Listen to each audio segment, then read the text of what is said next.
Blowout U.S. jobs data see gold bullion sink from post-Fed high, silver down $2 per ounce.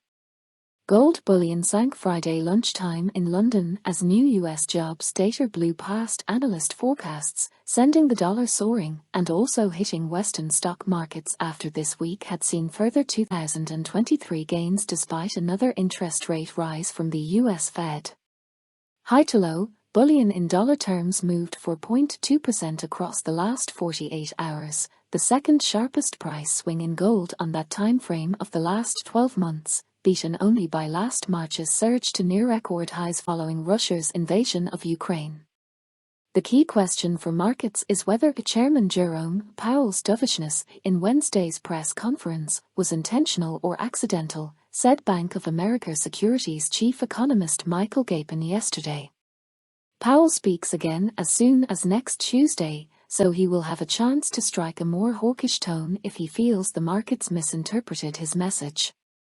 Today's non-farm payrolls estimate from the Bureau of Labor Statistics said the U.S. added 517,000 jobs in January, the biggest NFP growth since July and almost 3 times the pessimistic forecast made by most economists.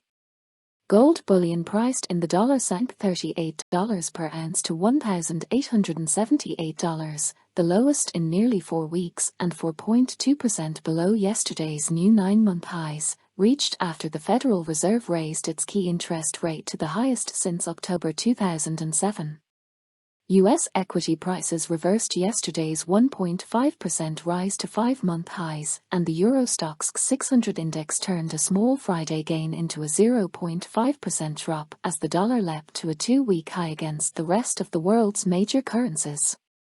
Betting on another 0.25-point rise from the Fed next month jumped from 4 in 5 to 19 in 20, data from the CME Derivatives Exchange says.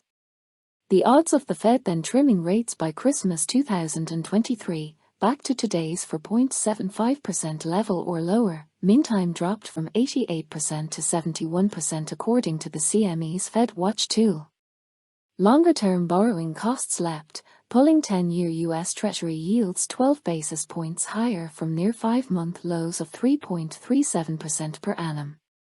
Gold moved up towards $1,960 during Wednesday's Fed press conference, notes Rona O'Connell at brokerage StoneX, while silver cleared $24 as investors anticipate the end of the Fed's rate-raising cycle.